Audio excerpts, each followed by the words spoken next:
Starting में हमें एक छोटी लड़की की स्टोरी को दिखाया जाता है। उसकी दादी ने उसके लिए रेड कलर का राइडिंग हुड बनाया होता है, जिसे वो पहनकर हमेशा घूमा करती है। वो उसे कभी उतारती ही नहीं। इसी वजह से सब ने उसका नाम लिटिल रेड राइडिंग हुड रख देते हैं। ऐसे ही समय बीतता गया और लिटिल रेड राइडिंग हुड बड़ी हो जाती है। एक दिन वो जंगल में जा रही होती है, तभी उसे एक जादूगरनी मिलती है। लिटिल रेड उसे इग्नोर कर देती है, उसके आगे आ जाती है। जादूगरनी उससे पूछती है कि तुम कहाँ जा रही हो, तो वो बताती है कि मुझे मैघहैनन जाना है। जादूगरनी बोलती है कि तुम ऐसे जूतों में नहीं जा सकती हो वहाँ पे, इसलिए मैं तुम्हारे जूते को ठीक कर देती हूँ।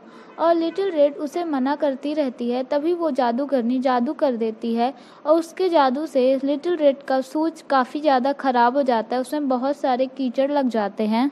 तो लिटिल रेड कहती है कि ये तुमने क्या कर दिया, और फिर उसे साफ करने लगती है। तो वो जादूगरनी कहती है कि मुझे सारे जादू बहुत अच्छे से आते हैं, पर ये जूतों वाला जादू मुझे नहीं आता है।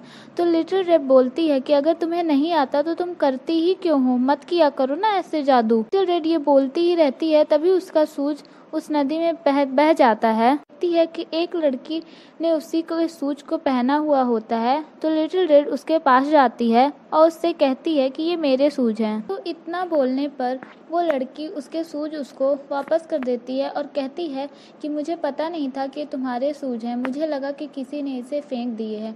फिर लिटिल रेड उसे अपना नाम बताती है और फिर उससे उसका नाम पूछती है। तो वो लड़की अपना नाम सिंड्रेला बताती है और उससे पूछती है कि तुम यहाँ क्या कर रही थी।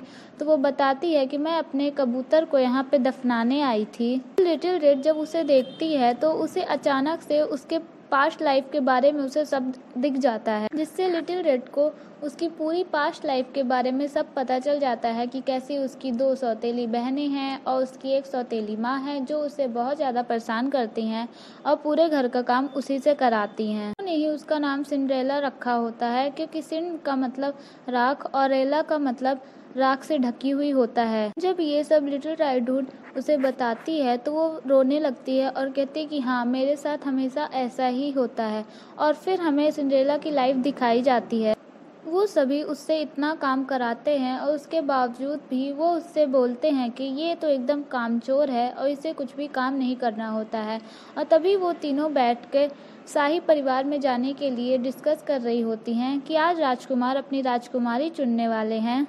तो जब सिंड्रेला बोलती है कि क्या मैं भी वहाँ पे चलूँ, तो ये सुनकर सभी हंसने लगते हैं। और फिर उसकी बड़ी बहन, जिसका नाम एन होता है, तो वो कहती है कि अगर महाराज को पता चला कि मैं इतनी खूबसूरत हूँ और मेरी एक इतनी बदसूरत बहन है, तो वो मुझे कभी भी अपनी राजकुमारी नहीं स्वीकार करेंगे। ये सब हो ही रहा होता है कि सिंड्रेला की छोटी बहन, जिसका नाम रूबी होता है, उसका फूड नीचे गिर जाता है और सिंड्रेला का एक कबूतर वहां आके उसे खाने लगता है। तो सिंड्रेला की सौतेली माँ उससे कहती हैं कि सिंड्रेला की तरह ही उसके सारे फ्रेंड्स भी उसी की तरह बदसूरत हैं। और ये देखकर फिर उसकी छोटी बहन रूबी जाके उसे जान से मार देती है। ये सब सिंड्रेला लिटिल राइडिंग हुड को बता रही होती है। तो ये सब सुनकर लिटिल रेड बोलती है, क्या सच में यहाँ पे बदसूरती को इतना ज्यादा वो किया जाता है, मतलब किसी की जान भी ले सकते हैं इसके लिए। सिंड्रेला कहती है कि हाँ, यहाँ पे ऐसा ही होता है। फिर सिंड्रेला बताती है, इसीलिए तो मैं राजकुमार से शादी करना चाहती हूँ, क्योंकि वो ऐसा बिल्कुल भी नहीं सोचते। उन्हें सब समान लगते हैं और वो सबको समान मानते हैं। इस देश का शासन तभी बदलेगा जब हमारे राजकुमार इस देश के राजा बनेंगे। तो ये सुनकर लिटिल राइडिंग हुड बोलती है कि क्या तुम्हें सच में एक ऐसे इंसान से शादी करनी है जिससे तुम ना कभी मिली हो और ना ही कभी उसे देखा है। तो सिंड्रेला कहती है कि हाँ, क्योंकि वही मेरी सारी प्रॉब्लम को हल कर सकते हैं। सिंड्रेला के मुंह से राजकुमार की इतनी ज्यादा तारीफ सुनकर लिटिल रेड ये निश्चित करती है कि अब वो सिंड्रेला को उस पार्टी में जरूर लेकर जाएगी। तो ये सुनकर सिंड्रेला कहती है कि हम वहाँ कैसे जा सकते हैं, देखो मुझको, मेरे पास ना ढंग के कपड़े हैं और मेरे पास तो सूज भी नहीं है। सिंड्रेला के पैरों में इतने ज्यादा घाव देखकर उससे पूछती है कि ये कैसे हुआ।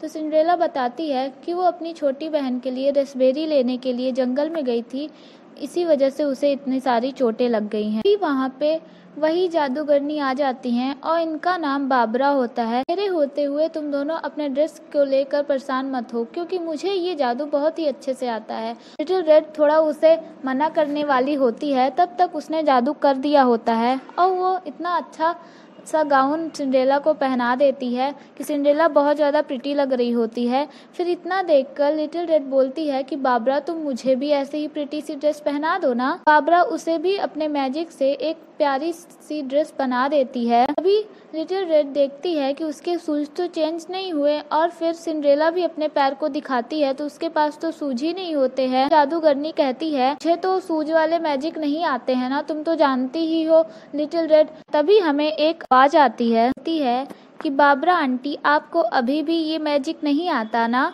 और फिर वो वहाँ पे आ जाती है। वो बहुत ही सुंदर सी जादूगरनी होती है। फिर वो उन दोनों को कहती है कि मैंने अभी ही ग्लास वाली सैंडल बनाने का जादू सीखा है। मैं तुम दोनों के शूज को ग्लास सैंडल में बना सकती हूँ, पर इसके लिए सिंड्रेला के पास भी शूज होना जरूरी है। लिटिल रेड बाबरा से कहती है कि बाबरा तुम सिंड्रेला को अपने शूज दे दो ना। देखते हैं कि उन दोनों ने शूज पहना होता है। सुंदर जादूगरनी मैजिक करती है तो उन दोनों के शूज ग्लास में कन्वर्ट हो जाते हैं और वो दोनों काफी प्रिटी लग रहे होते हैं। अब मैं मिलूंगी नेक्स्ट वीडियो में, तब तक के लिए थैंक्स फॉर वॉचिंग गाइस।